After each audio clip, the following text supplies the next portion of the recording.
আচ্ছা, মিটিং শেষ হয়ে গেছিল।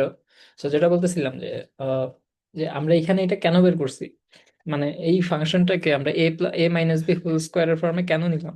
নেওয়ার রিজনটা হচ্ছে, আমাকে কোয়েশ্চেনে বের করতে বলছে হচ্ছে আমাকে কোয়েশ্চেনে বের করতে বলছে হচ্ছে প্রফিট কখন ম্যাক্সিমাইজড হবে, আর সেই ম্যাক্সিমাইজড প্রফিটটা বের করতে বলছে। সরি, প্রফিট না, মানে রেভিনিউ, ঠিক আছে। তো এখন রেভিনিউ ম্যাক্সিমাম হবে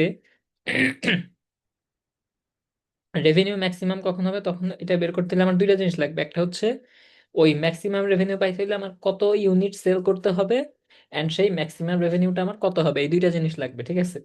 তো এই দুইটা জিনিস পাওয়ার জন্য আমি একে এ মাইনাস বি হোল স্কোয়ারের ফর্মে নিয়ে আসছি। And a minus b whole স্কোয়ারের ফর্মে আনার পরে এই যে আমি এই বিটা যে পাইছি, ঠিক আছে, এ মাইনাস বি হোল স্কোয়ারের যে বিটা পাইছি, ওই বি এর ইকুইভ্যালেন্ট ইউনিট, অর্থাৎ এইখানে কত বসাইলে এই ব্র্যাকেটের ভিতরে জিরো হয় বলেন তো। -30 আছে, তাহলে +30 বসাইলে ব্র্যাকেটের ভিতরে জিরো হবে। তাহলে ওই 30 ইউনিট হবে হচ্ছে 30 ইউনিট হবে হচ্ছে আমার ওই ম্যাক্সিমাম রেভিনিউ এর জন্য ইউনিট। আর ওই 30 ইউনিটের যে রেভিনিউ, অর্থাৎ যেটা ব্র্যাকেটের বাইরে থাকবে, এই 900 হবে আমার কি ম্যাক্সিমাম ম্যাক্স রেভিনিউ। ঠিক আছে, এখন কথা হচ্ছে তাহলে বইয়ের মধ্যে অ্যান্সার 90,000 কেন আসছে। দেখেন, কোয়েশ্চেন পড়েন, কোয়েশ্চেনের মধ্যে খুব ভালোভাবে বলা আছে এই যে এক্স গুলা ছিল ফাংশনের মধ্যে, যে যত এক্স ছিল এবং আমরা যত ক্যালকুলেশন করছি এগুলো হচ্ছে ওই পার থাউজেন্ড, সরি, পার 100 হিসাবে। ঠিক আছে, পার 100 ইউনিট হিসাবে। তাহলে 30 মানে হচ্ছে আমার টোটাল 30 × 100 ইউনিটস, অর্থাৎ হচ্ছে 3,000 ইউনিট। এই 3,000 ইউনিট সেল করলে আমার রেভিনিউ হবে ম্যাক্সিমাম। আর ওই ম্যাক্সিমাম রেভিনিউ হবে আমার 900 × 100, অর্থাৎ হচ্ছে 90,000 ডলার্স। ঠিক আছে, ব্যাপারটা বোঝা গেছে। মানে যখন আমাকে বলবে যে রেভিনিউ ফাংশন দিয়ে বলবে যে রেভিনিউ বের করো, কি কই, রেভিনিউ হচ্ছে ম্যাক্সিমাম কখন হবে এবং সেই ম্যাক্সিমাম রেভিনিউ বের করো, এইরকম যখন কোশ্চেন হবে, তাহলে আমি বলবো যে রেভিনিউ ম্যাক্সিমাম হবে যখন হইলো আমার এই ব্র্যাকেটের ভিতরে হোল স্কোয়ারের ভিতরে জিরো হবে। অর্থাৎ 30 ইউনিট সেল করলে, বা 30 × 100, অর্থাৎ 3,000 ইউনিট সেল করলে আমার রেভিনিউ হবে ম্যাক্সিমাম। আর সেই ম্যাক্সিমাম রেভিনিউটা হবে আমার এই যে বাইরে কনস্ট্যান্ট যে সংখ্যাটা আছে অত, এবং যেহেতু এটা 100-এর ফর্মে আছে, তাহলে 900 × 100, দ্যাট মিনস 90,000 US ডলার। ঠিক আছে, আই থিঙ্ক ম্যাথটা বোঝা গেছে। এটা একটু জটিল ম্যাথ ছিল। তো এই পার্টটা হচ্ছে মেইন। এটা একটু কষ্ট করে মাথা ঘামায় মাথা খাটায় দেখতে হবে যে এই সংখ্যাটার কত মানে কিভাবে ভাঙলে একটা এ মাইনাস বি হোল স্কোয়ার বা এ প্লাস বি হোল স্কোয়ারের ফর্মে এই ম্যাথটাকে আমি নিতে পারি। নেওয়ার পরে ওই এ হবে হচ্ছে আমার, মানে এই ব্র্যাকেটের ভিতরে কত বসাইলে জিরো হয় সেটা দেখে অত ইউনিট আমার সেল করতে হবে, অ্যান্ড এটার রেভিনিউটা হবে এই যে এত ইউনিট। এবং এটাকে ফাংশন আকারেও লেখা যায়, যেহেতু আমি এখন বুঝতেছি যে 30 ইউনিট, অর্থাৎ ওই যে ওই ফাংশনের মধ্যে 30 ইউনিট বসাইলে আমার ম্যাক্সিমাম প্রফিট হবে, তাহলে হচ্ছে আমি এখানে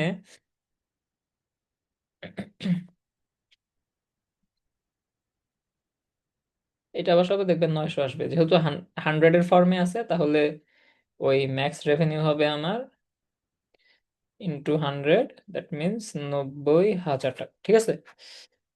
তো এই হচ্ছে ম্যাথটা বইয়ের মধ্যে এভাবে করছে। চলেন দেখি এরপর কি আছে। এর এরপরে আছে হচ্ছে, দাঁড়ান, এরপরে আছে হচ্ছে যে, গেল ওই ম্যাথটা, তাহলে গেল।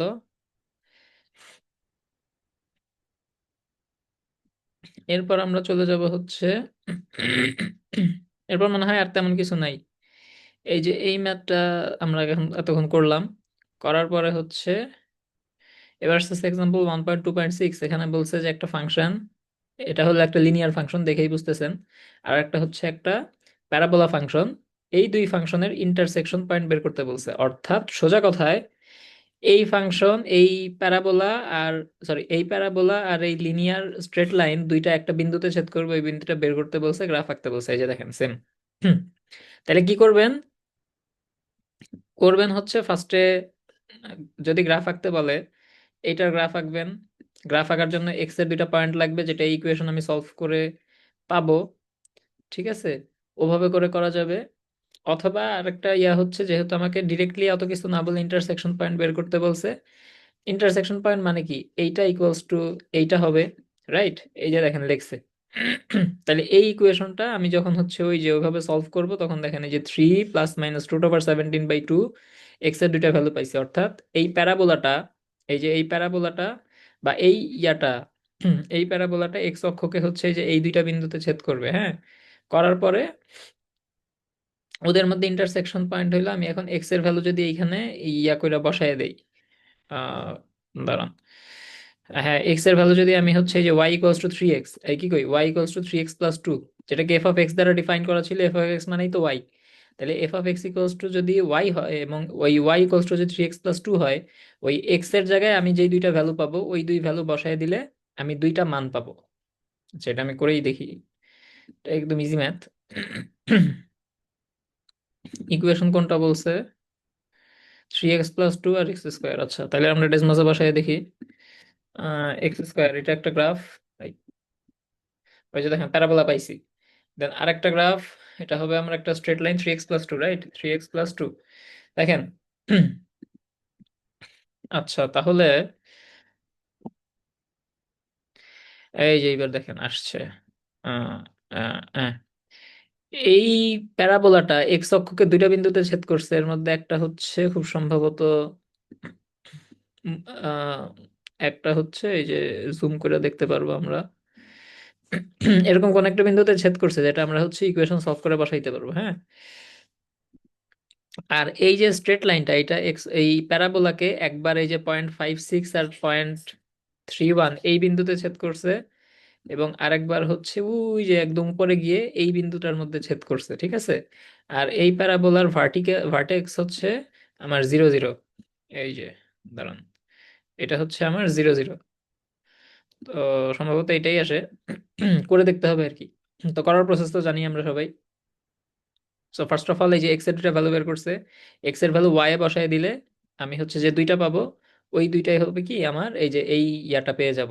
ঠিক আছে, এক্স এর ভ্যালু বসায় দিয়ে এই যে আমি 0.31 কোটি বা অর্ডিনেট পাইছি, আর 3.56 অ্যাবসিসা বসায় আমি হচ্ছে 12.67, ওই যে উপরের পয়েন্টটা এই যে আমরা যে দেখাইলাম ওই যে উপরে, ওইটা দেখেন 12.67, আমি যদি মানে গ্রাফ যদি ঠিক থাকে, ওই যে দেখেন 12.67 এর মতো এটাতে ছেদ করছে। আর এই যে 3.654 অর্থাৎ এক্স এর মান অর্থাৎ ভুজ, এটা আমি হচ্ছে ওই যে ইকুয়েশন শ্রীধরাচার্যের প্রণালী ব্যবহার করে সলভ করছে, এই যে দেখেন বইয়ের মধ্যে করছে। আই থিঙ্ক এটা পারা যাবে। তো সেম জিনিস আর কি। দেন এরপরে হচ্ছে পলিনোমিয়ালের ফাংশন আসতেছে, পলিনোমিয়ালের ফাংশন হচ্ছে স্যার পড়ায় নাই। তো ওকে, না পড়াইলে নাই, আমরা হচ্ছে আমাদের মতো দেখি। আহ এরপরে যে এখানে রেশনাল ফাংশন টাংশন আছে, এগুলো স্যারে পড়ায় নাই, আই থিঙ্ক এগুলো লাগবে না। দেন যে জিনিসটা সেটা হচ্ছে এই যে একটা বিষয়, সেটা হলো ব্যাক টু দা আগের ক্লাস। আমরা বলছিলাম যে হচ্ছে যদি এই যে আবার ইয়াতে আসি, আমরা বলছিলাম যে হচ্ছে যদি এই ইয়াতে এই সেট হয় এ আর এই সেট হয় হচ্ছে বি, তাইলে এ সেটের একটা উপাদানকে বি সেটের মাল্টিপল উপাদানের সাথে যদি কানেক্ট করা যায়, ওটা কি ফাংশন? ওটা ফাংশন হবে না, ঠিক আছে, ওটা নট ফাংশন। তো এইটাকে গ্রাফিক্যালি ওইভাবে দেখানো যায়। গ্রাফিক্যালি এই জিনিসটাকে ব্যাখ্যা করা যায় হচ্ছে, যখন একটা ফাংশনের, ধরেন এইটা হচ্ছে আমার একটা গ্রাফ, এই ফাংশনটাতে, এই ফাংশনটা ওয়াই অক্ষের কোনো প্যারালাল লাইনকে একের অধিক বিন্দুতে ছেদ করবে না। ওয়াই অক্ষের প্যারালাল লাইন কোনটা? এই যে এইগুলা এইগুলা এইগুলা এইগুলা। আপনি দেখবেন যে এই গ্রাফটা ওয়াই অক্ষকে এবং এর প্যারালাল বিন্দুকে হচ্ছে যে কোনো একটা বিন্দুতেই ছেদ করছে, অর্থাৎ এই যে এই একটা বিন্দু আর এই বিন্দু দুইটা আলাদা হবে, কখনো একের অধিক বিন্দুতে ওয়াই অক্ষের প্যারালাল লাইনকে ছেদ করবে না, অর্থাৎ গ্রাফ কখনো এইভাবে হবে না, হ্যাঁ। এইভাবে যদি হয় তাহলে সেটা ফাংশন হবে না। দ্যাট কারণ কি? কারণ একটা এক্স ইনপুটের জন্য আমি দুইটা আউটপুট পাচ্ছি। যদি এরকম হয় তাহলে তো এটাকে আমরা ফাংশন বলতে পারি না। তো আমরা যদি এখন এরকম কোনো গ্রাফ দেখি যে যেখানে এই যে যেমন এই গ্রাফটার বি সাইডের গ্রাফটা বি, এই বি গ্রাফটা ওয়াই অক্ষের প্যারালাল লাইনকে একবার এই যে এই পয়েন্টে ছেদ করছে, আবার এই পয়েন্টে ছেদ করছে, দুইটা পয়েন্টে ছেদ করছে। সো এইটার কারণে এই জিনিসটা হচ্ছে ফাংশন হবে না। আর যদি এইরকম ইয়া থাকে যে ওয়াই অক্ষের প্যারালাল লাইনকে জাস্ট একটা মাত্র বিন্দুতেই ছেদ করছে, এক্স অক্ষে মাল্টিপল হোক অসুবিধা নাই, তখন হচ্ছে আমরা ওইটাকে ফাংশন বলতে পারবো, ঠিক আছে। তো এইভাবে চিন্তা করলে যদি আমরা এদিকে আসি, যে ধরেন একটা হচ্ছে একটা বৃত্ত বা একটা এলিপস বা উপবৃত্ত আঁকলাম, এটাকে বলা হয় এলিপস বা উপবৃত্ত। এই উপবৃত্ত দেখেন ওয়াই অক্ষকে দুইটা বিন্দুতে ছেদ করছে, এই একটা বিন্দু এই একটা বিন্দু। তাহলে এলিপসের যদি কোনো ইকুয়েশন দেওয়া থাকে সেটা আমাদের সংজ্ঞা অনুসারে ফাংশন হবে না, ঠিক আছে। কিন্তু প্যারাবোলার যদি একটা ইকুয়েশনে যে এরকম বা ওই রকম দেওয়া থাকে, এরা এক্স ওয়াই অক্ষকে সবসময় একটা বিন্দুতেই ছেদ করে, একের অধিক বিন্দুতে ছেদ করে না। দ্যাটস ওয়াই এদের একটা আমরা ফাংশন পাই। ওই জিনিসটাই ওই বইয়ের মধ্যে বলছে। তো গেল, এরপর আমরা সম্ভবত ম্যাথে চলে যাব। হ্যাঁ, ম্যাথে হচ্ছে এই যে এক্সারসাইজ 1.2, যেটা এখানে প্রথম ম্যাথগুলো ডিরেক্টলি মানে সিম্পলি বলছে যে এই যে 4,3 বিন্দুটা এটার গ্রাফে বসাও। তো এই ম্যাথ স্যার জীবনেও দিবে না, তো এগুলো করে লাভ নেই। তো এরপর হচ্ছে স্যার শুরুতে হলো 27 নাম্বার ম্যাথটা দিছে। 27 নাম্বার ম্যাথের 27 নাম্বার ম্যাথটা বোঝার জন্য এই যে এতক্ষণ ধরে ইয়া করা লাগছে। কিন্তু 27 নাম্বার ম্যাথের অনুরূপ একটা এক্সাম্পল হচ্ছে বইয়ের মধ্যে আছে। এইটাই তো, হ্যাঁ।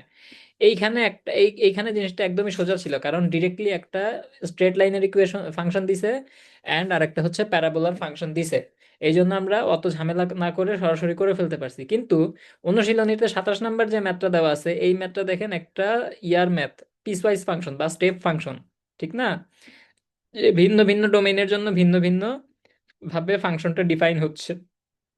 হ্যাঁ, একটা এক্স এর ভ্যালু যদি ওয়ানের চেয়ে ছোট হয় তাহলে সেটা প্যারাবোলার ইকুয়েশনের মধ্যে পড়বে। এক্স এর ভ্যালু যদি ওয়ান হয় বা ওয়ানের থেকে বড় হয় তাহলে সেটা একটা স্ট্রেট লাইনের ইকুয়েশনের মধ্যে পড়বে। এই শর্তটার কারণে এই 27 নাম্বার ম্যাথটা একটু কমপ্লেক্স হয়েছে, বাট ম্যাথের মূল জিসটা হচ্ছে ওই উদাহরণ আমরা যেটা দেখে আসলাম, এক্সাম্পল 1.2.6, ওই সেম জিনিসই এখানে, ওই সেম জিনিসই বের করতে বলছে। ঠিক আছে। এখন কোশ্চেন দেখেন যে ইন এক্সারসাইজ এই sketch the graph of the given function include all x and y intercepts. যত এক্স এন্ড ওয়াই ইন্টারসেপ্ট আসবে সেগুলো আঁকবো, দুইটা গ্রাফ যখন ছেদ করবে সেই বিন্দুটা দেখাবো, অ্যান্ড এগুলাই আর কি গ্রাফে দেখাইতে বলছে। সো আমরা যদি সিম্পলি ডেসমসে চলে যাই, x square plus x minus three equation ছিল। X square plus x minus three plus x plus x minus three, এটা একটা ইকুয়েশন। আর আরেকটা ইকুয়েশন কোনটা? আরেকটা ইকুয়েশন হচ্ছে 1 - 2x, 1 - 2x। এই যে, সো আমরা পেয়ে গেছি গ্রাফ। এই দেখেন এই স্ট্রেট লাইনটা, অর্থাৎ এই যে নীল কালারের স্ট্রেট লাইনটা আমার এই রেড প্যারাবোলাকে একবার এই বিন্দুতে, এই যে -4,9 বিন্দুতে ছেদ করছে, অ্যান্ড আরেকবার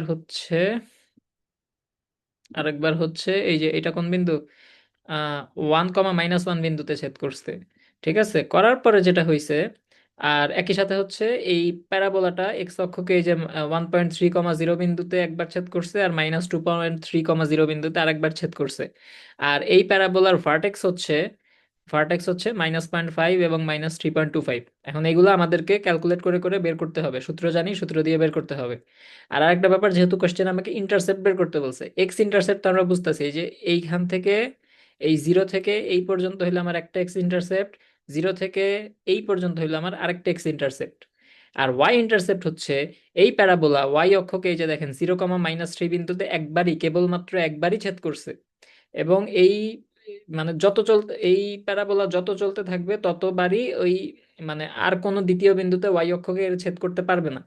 এবং এই হচ্ছে এই যে তার প্রমাণ, এই যে দেখেন আস্তে আস্তে বাড়তেছে বাড়তেছে, এক্স এর ওয়াই অক্ষের কাছাকাছি চলে গেছে, কিন্তু কোনোদিন ওয়াই অক্ষকে ওই একটা বিন্দু ছাড়া আর কোনো বিন্দুতে টাচ করবে না। ঠিক আছে। সো ওই সেই বিন্দুটা হচ্ছে আমার এই কত, এটাই তো মনে হয় না, এই যে -0, -3 বিন্দু। ওকে।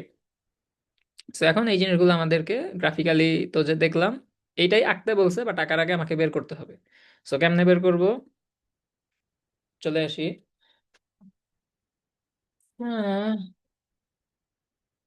27 নাম্বার ম্যাথ, 27 কি করেছি? ও, 27 নাম্বার ম্যাথ করা আছে, আচ্ছা। যাক, সুবিধা হইল। 27 নাম্বার ম্যাথে এই যে দেখেন, এটা হচ্ছে আমার কোয়েশ্চেন। কোয়েশ্চেনের পরে প্যারাবোলা ফাংশনের জন্য আমি ফার্স্টেই কি ওই যে শ্রীধরাচার্যের উপপাদ্য ব্যবহার করে এই এক্স এর দুইটা ভ্যালু পাইছি, -1 +-√13/2, এই দুইটা ভ্যালু পাইছি। ভার্টেক্সটা আমি বের করছি হচ্ছে এই যে -b/2a, এই ফর্মুলা অ্যাপ্লাই করে। এখন বলেন বি এর ভ্যালু কত? হ্যাঁ, প্যারাবোলাতে বি এর ভ্যালু হচ্ছে 1, আর এ এর ভ্যালু 1, এই জন্য এই যে -1/2 আসছে ভার্টেক্সের একটা রেজাল্ট। এখন ভার্টেক্স পয়েন্টে তাহলে ওয়াই এর ভ্যালু কত? এই এক্স এর ভ্যালুটা আমি যদি ওই প্যারাবোলা ইকুয়েশনে, সরি প্যারাবোলা ফাংশনে, যেহেতু এক্স এর মান দুইটা আছে বাট ভার্টেক্স আমার একটা, তো এই জন্য আমি ওই ঝামেলায় না গিয়ে সরাসরি এই যে এই ইকুয়েশনের মধ্যে এই মাইনাস হাফটা ইনপুট করে দিব, দেখেন ইনপুট করে দিলে, না না ইনপুট না তো, ওয়েট ওয়েট ওয়েট, আমি ভুল বলেছি।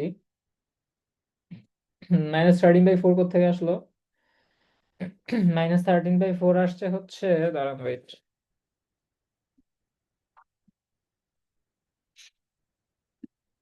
ওকে, -13/4 হচ্ছে আমার 3.25, রাইট? 13/4 3.25, হ্যাঁ। তার মানে হচ্ছে ইয়াটা আসছে হইলো, দাঁড়ান আমি দেখাই। আহ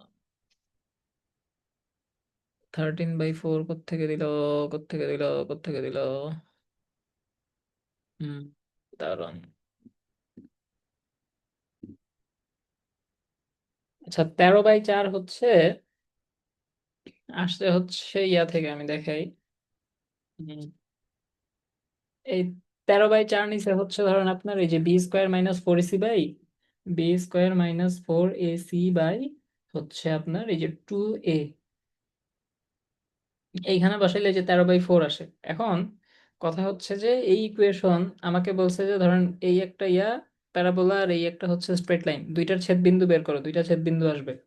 তো দুইটা ছেদ বিন্দু, এখন আমি যদি এই ইকুয়েশন ইকুয়ালস টু এইটা লিখি, এটা ইকুয়ালস টু এইটা লিখি, তাহলে সেটা সলভ করলে আমি -4 আর 1 পাচ্ছি, যেটা হচ্ছে আমার ওই দুইটা পয়েন্টের কি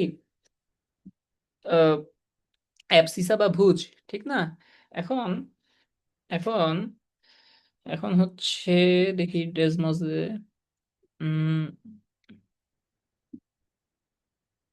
হুম, এখন হইলো ওই এই দুইটা ভ্যালু হয়ে গেল রে। এই দুইটা ভ্যালু যদি হচ্ছে আমি এখন ওই প্রথম ইকুয়েশন অর্থাৎ 1 - 2x এ বসাই, এই যে দেখেন বসাইছি, 1 - 2x এ বসানোর পর আমি 9 আর 1 দুইটা y এর ভ্যালু পাচ্ছি, তাইলে -4 আর 9 এই একটা বিন্দু, আর -1, সরি +1 আর -1 এই একটা বিন্দু, এই দুইটা বিন্দুতে ওই প্যারাবোলা আর ওই স্ট্রেট লাইন, ও দেখা যাচ্ছে না, ওই প্যারাবোলা আর ওই স্ট্রেট লাইন এই দুইটা বিন্দুতে পরস্পরকে ছেদ করবে, যেটা আমরা গ্রাফে অলরেডি দেখছি। হ্যাঁ, এই যে এই সেই রেখাটা, তাহলে এইটা পাইছি।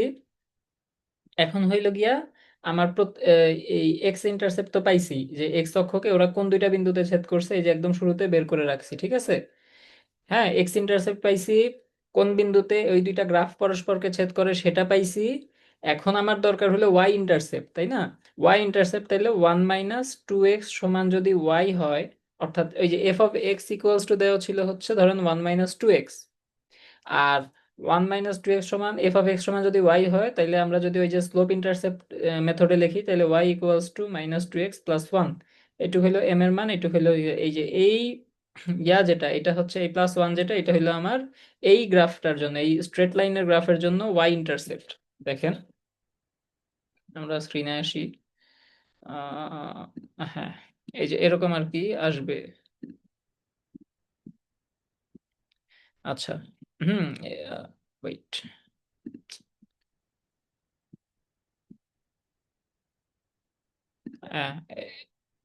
এই যে এইরকম হচ্ছে আসবে, দাঁড়ান, হয়ে গেল, যায়ও তো না।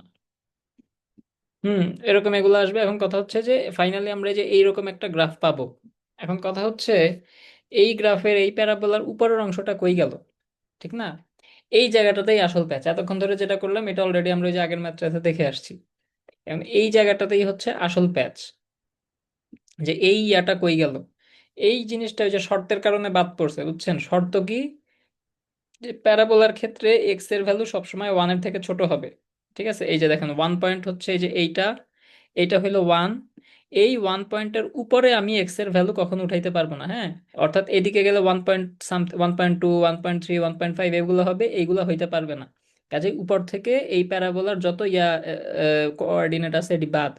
আবার একইভাবে যেহেতু এই সরলরেখার ক্ষেত্রে এক্স এর ভ্যালু হচ্ছে সরলরেখার ক্ষেত্রে এক্স এর ভ্যালু হচ্ছে 1 অথবা 1 এর থেকে বড়, তাহলে 1 অথবা 1 এর থেকে বড় হওয়ার কারণে এই দিকে গেলে কিন্তু 1 এর থেকে একটু ছোট হয়ে যাবে, 0.9 হবে, 0.8 হবে, এখানে গেলে 0 হবে, ওইখানে গেলে হইলো মাইনাস হবে, তো ওই জিনিসগুলো হইতে পারবে না। সো আলটিমেটলি ওই শর্তের আন্ডারে আমার এই যে এইটুক পোর্শন গ্রাফের মধ্যে আমার স্যাটিসফাইড হচ্ছে। সো এই জিনিসটাই আমাকে দেখাইতে বলছে, ঠিক আছে? তো এই মাত্র যথেষ্ট বোঝার ব্যাপার আছে, যারা বুঝেন না আরেকবার একটু রিমাইন্ড করে দেখেন। মানে আমার ইয়া সেম, মেথড সেম, মেথডের পরে যেহেতু আমার দুইটা শর্ত দিয়ে দিছে, ঠিক আছে, শর্ত যেহেতু দিয়ে দিছে যে প্যারাবোলার ক্ষেত্রে এক্স লেস দেন ওয়ান, আর ইয়ার ক্ষেত্রে এক্স হচ্ছে গ্রেটার ইকুয়াল ওয়ান, স্ট্রেট লাইনের ক্ষেত্রে এই দুইটা ইকুয়েশন মিউচুয়ালি আমার কোন পোর্শনটা গ্রাফের মধ্যে স্যাটিসফাই করতেছে, জাস্ট আমি ওইটুক লিখবো। তো আমি ওইটুকের কথা বিবেচনা করে দেখলাম যে এই যে আলটিমেটলি এইখানে হচ্ছে যদি ওয়ান পয়েন্টটা, ওয়ান কমা সামথিং পয়েন্ট থাকে, তাহলে এই পয়েন্টে গিয়ে এই প্যারাবোলার উপরে উঠবে না, আর এই পয়েন্টের বাম পাশে স্ট্রেট লাইন আর যাবে না, কাজে স্ট্রেট লাইনে যে এইভাবে হয়ে যাবে। ঠিক আছে, তো এই ছিল এই ম্যাথের ঝামেলাটা, আশা করি বোঝা গেছে। এরপরে হচ্ছে আমাদের 28 নাম্বারও সেম, ওটা ট্রাই করতে পারেন। এরপর বাদ বাকি ম্যাথ আরো সোজা। এই যে 29 নাম্বার স্যার দিছিল ভাই, 29 নাম্বার একদম ইজি। এইখানে একটা সিম্পল লিনিয়ার ইকুয়েশন, ওইখানে একটা সিম্পল লিনিয়ার ইকুয়েশন, দুইটারই বাম পাশে ওয়াই আছে। সো ওয়াই ওয়াই যদি সমান হয়, তাহলে 3x+5 ইকুয়ালস টু -x+3 লেখা যায়। লিখে যেই গ্রাফটা আসবে ওইখানে বিভিন্ন পয়েন্ট ধরে দেওয়া যায়, ছক আঁকবেন, এক্স ওয়াই এর বিভিন্ন মান ধরে ধরে বসায় গ্রাফ এঁকে ফেলবেন, শেষ। তারপর হচ্ছে ওই যে ইন্টারসেপ্ট বের করবেন, ইন্টারসেপ্ট দেখবেন কত আসে, ঢাল কত আসে, এগুলো দেখে দেখে বাস শেষ। তো বাদ বাকি ম্যাথগুলো মোটামুটি একই। আহ এরপরে আমরা চলে আসি হচ্ছে, এরপরে স্যার হইল আহ আহ, আচ্ছা 320, আচ্ছা এই যেগুলো 27, 29, 30, 33, 40, 33, 43, 47, আচ্ছা এই ম্যাথগুলো আমরা দেখি। 33 কোনটা? হ্যাঁ 33 তো বললাম একদম ইজি একটা ম্যাথ করে ফেলতে হবে। 43 হচ্ছে, এই যে একটা ইকুয়েশন দেওয়া আছে, এটা হচ্ছে unit of a particular community, তাহলে এটা হচ্ছে আমার ইউনিট ফাংশন। ঠিক আছে, unit function. Market price is the P dollars per unit. এই ইউনিট ফাংশনে পি হচ্ছে আমার পার ইউনিটের প্রাইস। ওকে, এখন আমাকে বলছে মান্থলি এক্সপেন্ডিচার হলো ই, ইজ দ্য টোটাল অ্যামাউন্ট। ওকে, এ নাম্বারে বলছে express total monthly consumer expenditure E as a function of the unit price P and sketch the graph. Okay, so আমাকে বলছে যে এই যে টোটাল এক্সপেন্ডিচার ই, এইটাকে তুমি হচ্ছে এই যে পি এর ফাংশন দিয়ে প্রকাশ করো। সো এক্স ইকুয়ালস টু, এইটা হচ্ছে একটা ইউনিটের ফাংশন, আর ইউনিট প্রাইস হচ্ছে পি।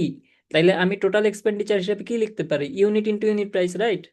ঠিক না? এইটা হইলো আমার কত ইউনিট সেল হয়েছে সেটার ফাংশন, আর এই পি হচ্ছে আমার সেই ইউনিট প্রাইস। তাহলে ইউনিট প্রাইসকে ইউনিট দিয়ে গুণ করলেই তো আমরা টোটাল এক্সপেন্ডিচার পাই। Simple, simple finance, simple economics, এগুলোই তো নাকি? তো এক্স, তাহলে এক্স মানে পি গুণ করে দিবেন, পি এর জায়গায় যেহেতু এক্স আছে, মানে এক্স এর জায়গায় যেহেতু পি আছে, পি গুণ করে দিব, যেটা আসবে -200 পি স্কোয়ার প্লাস 12,000 পি। এইটাই হবে আমার ই অফ পি। ঠিক আছে, এই জিনিসটাই এ নাম্বারে বলছে। সো আই থিঙ্ক বোঝা গেছে, এভাবে করতে হবে, এটা একদম সোজা এক লাইনের ম্যাথ। এরপরে বিতে বলছে discuss the economic significance of the P ইন্টারসেপ্টস of the expenditure function E of P. Economic significance হচ্ছে, মানে এই যে আপনি যে একটা গ্রাফ আঁকবেন, একটা প্যারাবোলা হবে না? ওই প্যারাবোলা এক্স অক্ষকে দুইবার ছেদ করবে না? হ্যাঁ, আচ্ছা আমরা গ্রাফেই দেখি, গ্রাফে দেখলে আর কি সুবিধা হবে, রেসমাস কোথায়? -200 এক্স, আর কি পি এর জায়গায় এক্স ধরতেছি আর কি, ঠিক আছে। X square +12,000 x.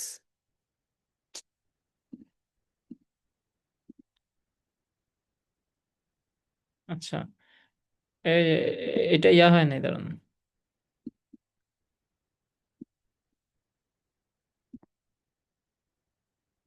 আহ, এটা কি ঠিক লিখছি নাকি দেখি?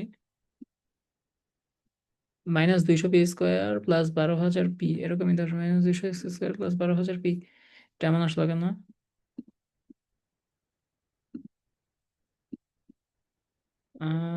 দাঁড়ান, আমি কোথাও ভুল করছি হয়তো। আচ্ছা অসুবিধা নাই, আমরা ইয়া দেখি, সলিউশনটা দেখি। 43 নাম্বার ম্যাথ। হ্যাঁ এই যে 43 নাম্বারে দেখেন এভাবে ইয়া করছে। 43 কি এটা নাকি?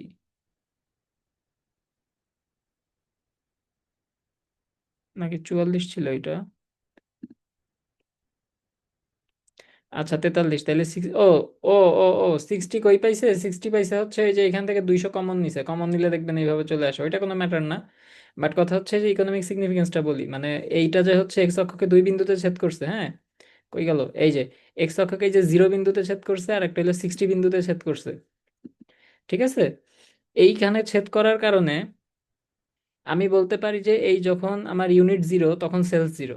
এটা সেন্স মেক করে, যখন আমার মানে প্রাইস জিরো তখন আমার কোনো কিছু কি সেল হবে না। আর যখন আমার প্রাইস হলো 60 টাকা, ওই সময় আমার কোনো প্রোডাক্ট সেল হবে না, ঠিক আছে?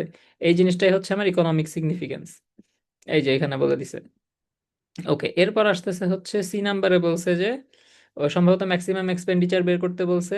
ম্যাক্সিমাম এক্সপেন্ডিচার যদি বের করতে বলে তাহলে ওইটা ওই যে একটু আগে আমরা যে ম্যাথটা উদাহরণে দেখে আসলাম, এ মাইনাস বি হোল স্কোয়ারের সূত্রে নিতে হয়, ওইভাবে নিলেই হয়ে যাবে। এখানে এই যে সেম ম্যাথটাই মানে শর্টকাটে করছে, আপনারা ওইভাবে করবেন, করলে হচ্ছে একদম মানে হয়ে যাবে আর কি, ঠিক আছে? গেল। এরপর হলো 47 নম্বর ম্যাথটা স্যার স্টার্ট দিয়েছেন, ঠিক আছে? 47 নম্বর মেথডে বলছে কি, suppose that when the price of a certain commodity is p per unit, then x 100 units will be purchased by consumers where p equals to এত, the cost of producing x 100 unit is, okay fine. এই ম্যাথটা সোজা আছে, ঠিক আছে? Sir এটাকে importance দিয়েছেন, তো এই ম্যাথটা সোজা আছে আগের ওইগুলার চাইতে। এ নাম্বারে বলছে এক্সপ্রেস দ্য প্রফিট। ও, এই যে পি ইকুয়ালস টু যেটা দেওয়া আছে, হ্যাঁ, এইটা হচ্ছে আমার ইউনিট প্রোডাকশন, এটা হচ্ছে যে ইউনিট প্রাইস সম্ভবত। হ্যাঁ, p পার ইউনিট দিয়ে, তাহলে এটা হচ্ছে এই যে x 100 ইউনিটস যদি পারচেস করে, তার মানে হচ্ছে পি হইলো আমার এইখানে ইউনিট ইউনিট প্রোডাকশন বা এই টাইপের কিছু একটা বলছে। আর টোটাল প্রোডাকশন কস্টটা দেওয়া আছে সি অফ এক্স হিসাবে। সো ইউনিট প্রোডাক্ট, এই ইউনিট পারচেস যখন আমার দেওয়া আছে সেটার সাথে কত ইউনিট পারচেস হয়েছে ওইটা যদি, অর্থাৎ এই যে পি যদি ইউনিট প্রাইস পি যদি আমি গুণ দেই, তাহলে টোটাল আমার ওই যে ইয়াটা প্রাইস বা সামথিং যেটাই হোক বলি, ওইটা আমি পেয়ে যাব। আর অলরেডি আমার কোশ্চেনে টোটাল কস্টটা দেওয়া আছে। So express the profit P obtain from the sale of x 100 units function of x. হ্যাঁ, ওই তো আমি যেটা মাত্র বললাম ওইটাই, যে অর্থাৎ আমার এখানে ইউনিট প্রাইস বা এটা সামথিং দেওয়া আছে, ওটার সাথে আমি যদি ইউনিটটা গুণ দিয়ে দেই, অর্থাৎ এই যে এক্স গুণ দিয়ে দেই, তাইলে হচ্ছে -0.05x² + 38x, ওটাকেই আমি ফাংশন অফ এক্স হিসাবে, অর্থাৎ পি অফ এক্স হিসাবে প্রকাশ করতে পারবো, ঠিক আছে? কি শেষ? এ নাম্বার শেষ। আর বি নাম্বারে বলছি use the profit curve. Profit মানে কি? রেভিনিউ মাইনাস কস্ট, বা ইউনিট সোল্ড বা unit purchased minus production cost, ঠিক আছে? সোজা বাংলায় এই যে এক্স ইন্টু এইটা মাইনাস সি অফ এক্স করে দিয়ে যা পাবো, সেটাই হবে হচ্ছে আমার ওই যে প্রফিট ফাংশন। এখন ওখানে বলছে যে কোন জায়গায় ম্যাক্সিমাম প্রফিট হয়, কত ম্যাক্সিমাম প্রফিট হয়, সেম জিনিস ওই যে এর আগে আমরা ম্যাথে যেভাবে করে আসলাম ওভাবেই করতে হবে, ঠিক আছে? এরপর ফাইনালি এই চ্যাপ্টারে আরেকটা অঙ্ক স্যার করাইছে, সেটা হচ্ছে 51 হচ্ছে আর real estate company manages 150 apartments in Irvine California. All the apartment, Irvine মনে হয় এটা, না? যাই হোক, all the apartments can be rented at a price of 1200 per dollar, 1200 per month, but for each $100 increase in the monthly there are 5 additional vacancies. আচ্ছা, okay. So এই ম্যাথটা আমরা করি, এটা একদম ইজি একটা ম্যাথ। তো ইয়াতে চলে আসি, 51 নাম্বার। মিটিং এর তো বেশি সময়ও নাই, আচ্ছা, এটা একটা ঝামেলা। আচ্ছা, 51 নম্বর ম্যাথটা, ওকে, যদি এ নাম্বারটা দেখি, আমাকে হচ্ছে কোশ্চেন দেখেন বইয়ের মধ্যে আছে ভাই, দেখে নেন। উম সো আমাকে রেভিনিউ বের করতে বলছে। সো রেভিনিউ কত আপনার, উম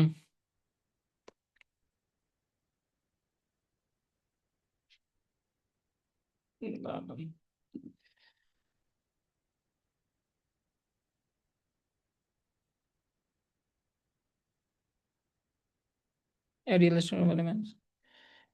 ওকে, অল দ্য পার্সেন্ট প্রাইস, 51 কি দিছে আসলেই? হ্যাঁ দিছে। Price of 12,000, express the total monthly revenue R obtain from, same math, ঠিক আছে? এই যে আমরা ওইটা যেভাবে করছিলাম, অর্থাৎ ইউনিট ইনটু হচ্ছে,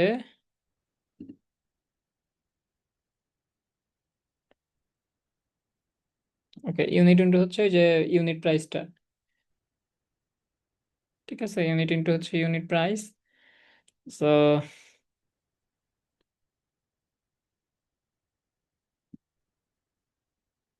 দাঁড়ান, পি মাইনাস 1200/100, আচ্ছা, p - 1200, আচ্ছা, 1200-র কথা কোথায় বলছে? আচ্ছা,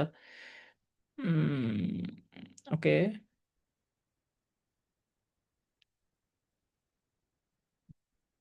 হুম, আচ্ছা, এটার আগে একটা জিনিস বোঝার আছে, সেটা হচ্ছে যে ধরেন এটা হলো আজকের প্রাইস। হ্যাঁ, বলছে আজকের প্রাইস, এবং এই প্রাইস থেকে যদি আমি 1200 টাকা 1200 টাকা পার মান্থে ইয়া করি, এবং এটার ইয়া যদি হয় প্রত্যেক 100 টাকা ডলারে যদি ইনক্রিজ হয় হচ্ছে এই যে এত টাকা, ঠিক আছে? বোঝা গেছে? মানে এই P-1200 এই ইনক্রিজটা হচ্ছে পার 100 ডলারের ক্ষেত্রে।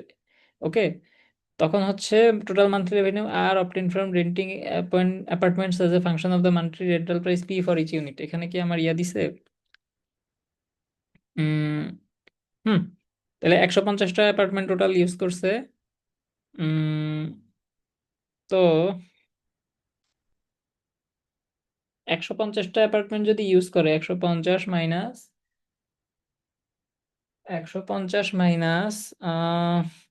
এরপরে কত আছে? আচ্ছা, 5টা অ্যাডিশনাল ভ্যারিয়েন্সেস হইতে পারে। ওকে ওকে ওকে। সো 100 - 5 ইন্টু এই যে এই আমরা এই জিনিসটা ইনপুট করে দিব, P-1200/1000, ঠিক আছে? নাকি 100? ওকে, দিলাম। তাইলে এইটা হবে হচ্ছে আমার কত? উম এইটা হবে হচ্ছে আমার ওই যে 210 ইউনিট আর করে হলো 0.05 পি, এটা বলছে, right? Okay. So according to the question এই জিনিসটাই আমাকে বলছে হচ্ছে এই যে রেন্ট অফ প্রাইসের ফাংশন রূপে প্রকাশ করতে, 210 মাইনাস 0.5 পি ইন্টু ওই যে ইউনিট প্রাইসটা যদি আমি তুলনা করি, তাহলে ইউনিট ইন্টু 0.05 পি স্কোয়ার। এটাই আর কি এ নাম্বারে বলছে। আর বি নাম্বারে আগের মতোই বলছে যে হচ্ছে ওই যে প্রফিট কোথায় ম্যাক্সিমাম হবে। সো ফার্স্টে ওই যে ইয়া আঁকবো, ওইটার মতো করে ইয়া বসায় দিব, A+B হোল স্কোয়ারের সূত্র বসায় দিবে, এরপর মানটা বের করবে যে কত প্রফিট হচ্ছে অ্যাকচুয়ালি ম্যাক্সিমাম হচ্ছে। ওকে, তারপরেও এই 51 নম্বর ম্যাথটা নিয়ে আমার নিজেরই একটু কনফিউশন হচ্ছে যে এটা আসলে কি বলতেছে। এটা আমি পরে ইয়া করে এরপর আরেকবার দেখবো না যে অ্যাকচুয়ালি কিভাবে কি হইতেছে। বা স্যারেও তো মনে হয় এটা করায় নাই নাকি, দেখি তো। তার কি এই ম্যাথ আদৌ করাইছে যে দাগাই দিল? হুম, করায় নাই স্যারের। তাহলে ডিরেক্ট চলে গেছে হচ্ছে ইয়াতে, ওই যে সরল রেখার যে ইকুয়েশন, একদম শুরুতে বলছিলাম যে সরল রেখার ইকুয়েশন আছে। আমরা অলরেডি সরল রেখার ডিস্টেন্স নির্ণয়ের ফর্মুলা পড়ছি। এবার আমরা চলে আসবো হচ্ছে equation of A straight line, equation of a straight line. So equation অনেক ধরনের আছে, সো লেটস চেক।